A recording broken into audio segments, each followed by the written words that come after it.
આણંદ શહેર ખાતે બળજબરીપૂર્વક દુષ્કર્મ કરી ફરિયાદીના વિડીયો તેમજ ફોટા ફરિયાદીના પતિના મોબાઈલમાં વોટ્સએપથી મોકલી આપવાની તથા જાનથી મારી નાખવાની ધમકીઓ આપી ફરિયાદીના ઘરમાં ગૃહપ્રવેશ કરી આરોપીઓએ 7 જેટલા મુસ્લિમ કોમના સહ આરોપીને મારક હથિયાર સાથે ફરિયાદીના ઘરે બોલાવી ફરિયાદીના સાહેબ પિયુષ શિવરામભાઈ પ્રજાપતિને જમણા હાથ ઉપર લોખંડની પાઇપ મારી તમામ આરોપીઓએ પોતાનો ઈરાદો પાર પાડવામાં આવ્યો, જે બાબતે આણંદ ટાઉન પોલીસ સ્ટેશન ખાતે ભારતીય ન્યાય સંહિતા 2023ની કલમ 64(2)M 189(2) 191(2) 3 190 351(3) 352 329 3 તથા જીપી એક્ટ કલમ 135 મુજબ દુષ્કર્મ તથા અન્ય કલમ હેઠળ અંગેનો ગુનો રજીસ્ટર કરી આગળની વધુ તપાસ હાથ ધરી। સદર ગુનામાં સંડોવાયેલા આરોપીઓ પૈકી આરોપી ભરતભાઈ ગોરધનભાઈ પ્રજાપતિ ઉંમર વર્ષ 51, કમલેશભાઈ ગોરધનભાઈ પ્રજાપતિ ઉંમર વર્ષ 49 બંનેઓએ ઉપરોક્ત ગુનાના કામે અટકાયત કરી કાયદેસર કાર્યવાહી કરી રિમાન્ડ અંગેની કાર્યવાહી હાથ ધરવામાં આવી છે। તેમજ ગુનામાં સંડોવાયેલા અન્ય આરોપીઓની તપાસ કરવા પોલીસ સ્ટેશનની જુદી જુદી ટીમો બનાવી આરોપીઓને પકડવાની કામગીરી હાથ ધરી છે। આણંદ ટાઉન પોલીસ સ્ટેશનની હદમાં આવેલ સરદારબાગ ચોકી પોલીસ સ્ટેશન વિસ્તારમાં રહેતી એક મહિલાએ આણંદ ટાઉન પોલીસ સ્ટેશનમાં આવી અને પોતાની ફરિયાદ હકીકત જાહેર કરેલ કે પોતાના મત વિસ્તારમાં જ તારીખ 6/6/2024ના રોજ સરદારબાગ ચોકીમાં પોતાના ઘરે તે વિસ્તારના કાઉન્સિલર પોતાના ઘરે દીપુભાઈ ગોરધનભાઈ પ્રજાપતિ આવી અને તેની સાથે તેને વોટિંગની પાવતી આપેલી હતી અને તેના મોબાઈલ નંબર મેળવેલો હતો। ત્યારબાદ તેની સાથે અવારનવાર ફોન ઉપર સંપર્ક કરી તેના ઘરે જઈ અને તેની સાથે દુષ્કર્મ કરેલો અને આ બાબતે પોતાના પતિને જાણ કરશે તો તેને મારી નાખવાની ધમકી આપેલી હતી, જેથી તેની પત્નીએ આ બાબતે કોઈને જાણ કરેલ નહીં।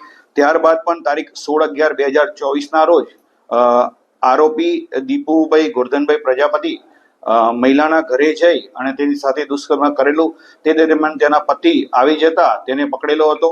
ત્યારબાદ આ પોતાના દીપુભાઈ ગોરધનભાઈ પ્રજાપતિએ પોતાના બંને ભાઈઓ તથા અન્ય 7 જેટલા ઈસમોને ભોગ બનનારના ઘરે બોલાવી અને ત્યાંથી નાસી છૂટેલો હતો।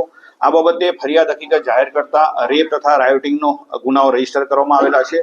આ બાબતે પૂરતા પુરાવા એકત્રિત કરી આ ગુનામાં સંડોવાયેલ આરોપી કમલેશ ગોરધનભાઈ પ્રજાપતિ તથા ભરત ગોરધનભાઈ પ્રજાપતિની ધરપકડ કરવામાં આવેલી છે। અન્ય 7 ઈસમો જેના નામ નમૂદ થયેલા નહોતા તેના નામ નમૂદ કરી અને તેઓને અટક કરવાની તજવીજ હાથ ધરેલ છે। મુખ્ય આરોપી હાલ પોલીસની પકડથી દૂર છે, તેના પકડવા માટે અલગ અલગ ટીમો બનાવી અને જેમ બને તેમ જલ્દી પકડવાની તજવીજ હાથ ધરેલ છે। આ બાબતે હાલમાં તેને ફરિયાદમાં હકીકત જાહેર કરેલ છે। મેડિકલ પુરાવાઓ બાબતે તપાસ દરમિયાન જે પણ એવિડન્સ હશે એ બાબતે કલેક્ટ કરી અને જે તે ડોક્ટર શ્રીની અને આ બાબતે પૂછપરછ કરી પૂરતા પુરાવા એકત્રિત કરવામાં આવશે। હાલ સુધી પોતાની ફરિયાદ હકીકતમાં આવી કોઈ પણ હકીકત જણાવેલી નથી। આરોપીએ પોતાની ભોગ બનનાર સાથે પોતાના પતિને જાણ કરી દેવામાં આવશે, તેની સાથે થયેલ વાતચીત જાહેર કરી દેવામાં આવશે તેમ કઈ ધાકધમકી આપેલ હોવાની હકીકત પોતાની ફરિયાદ હકીકતમાં જાહેર કરેલી છે। આ બાબતે તપાસ તજવીજ હાથ ધરી અને ખરેખર સત્ય હકીકત શું છે એ તપાસમાં બહાર આવશે। ના, આ બાબતે પોતાની ફરિયાદ હકીકતમાં આપ જે પ્રમાણે જણાવો છો તેવી કોઈ હકીકત ફરિયાદીએ જણાવેલ નથી। આ બાબતે પોતાની ફરિયાદ હકીકતમાં જે પણ હકીકત જણાવેલી હોય ફરિયાદીએ એ બાબતે મેડિકલ એવિડન્સ એકત્રિત કરી ભોગ બનનારનું મેડિકલ કરાવેલ છે। આ બાબતના મેડિકલ એવિડન્સના જે પણ પુરાવા છે એ તપાસ દરમિયાન વેરીફાઈ કરી અને ત્યાર પછી સત્ય હકીકત બહાર આવશે। ના, આવી કોઈ પણ મહિલા અત્યાચારનો ગુનો એ ગંભીર પ્રકારનો ગુનો છે। આ ગંભીર પ્રકારના ગુનાની ગંભીરતા સમજી પોલીસ અધિક્ષક જસાણી સાહેબે આ ગુનાની તપાસ પીઆઈ દરજ્જાના અધિકારીને સોંપેલી છે અને કોઈ પણ આરોપી હોય છે જ્યારે પોતાની ધરપકડ દૂર થવા માટે પોતાનો મોબાઈલ સ્વિચ ઓફ કરતો હોય છે અને અજ્ઞાત સ્થળે જતા હોય છે। આ બાબતે વર્કઆઉટ હાથ ધરી અને જેમ બને તેમ જલ્દી ગુનામાં સંડોવાયેલ મુખ્ય આરોપીને પકડવાની તજવીજ હાથ ધરવામાં આવશે। આ બાબતે એલસીબી, એસઓજી અને આણંદ ટાઉનની ડિસ્ટાફની ટીમો આ બાબતે આરોપીને પકડવાની તજવીજ હાથ ધરેલ છે।